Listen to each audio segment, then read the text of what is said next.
Good morning, Chloe. It's Thursday. You know what? I'm going to move this because it's always in the way and I get back up my seat and it's just annoying. That's more like it. Alright, Chloe. I'm about to drop a gigantic bomb, so you might want to sit down. Are you sitting? Good. Are you ready? Life has no meaning. Yeah, no meaning at all. Absolutely. What?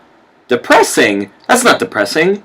Elaborate? Alright, fine, you're paying me. First, I just realized I'm wearing the same exact outfit that I wore in last week's video. Give me 1 second. Movie magic! Oh yes, that's much better. You know what, let me flatten this out. This isn't Spring Breakers. So Chloe, allow me to elaborate on my statement that I made previously. I said that life has no meaning, and it's true, but what I really meant was that life has no intrinsic meaning. Like to quote the great John and Hank Green, there is no cosmic mandate to do stuff. But to explain that, first I'm going to have to create a distinction between two terms that I kind of made up for this video. The first is the meaning of life, which as previously stated, there is none. The second is what I call the function of life. So the function of life, as any bio major will tell you, to grow, to reproduce, to have homeostasis. Basically, an oversimplified version is that the function of life is to continue the life. Like all organisms have the pursuit of needs, and if they don't pursue those needs, then the life ends. Food, water, shelter, safety, those kind of things. Right, so now that we've established that, let's go back to the meaning of life, which there is none. If there was a universal meaning of life, then it would have to be just that, universal. Some people argue that the universal meaning of life is to pursue happiness, some people argue that it's comfort, but I don't think it's any of those things. Because if the universal meaning of life was happiness, then every single thing that you do would have to be to that end of being happy. And I know that not everything I do to be happy. Take working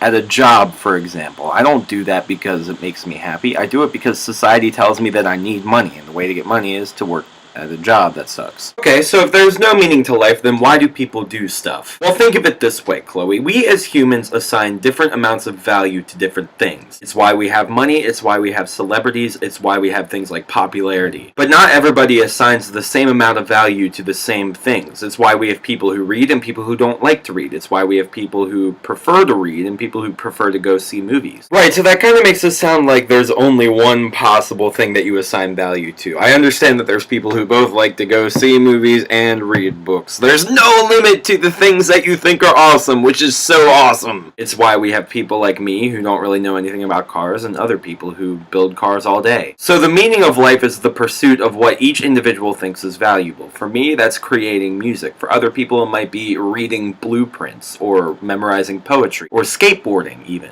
Everybody has their passions, and their passions because they assign value to that thing. Therefore, the meaning of life is to find things that you assign to be valuable and to pursue them in whatever way you can. So Chloe, that's why my non-rhetorical question for you is, what do you assign value to? I'll see you on Tuesday.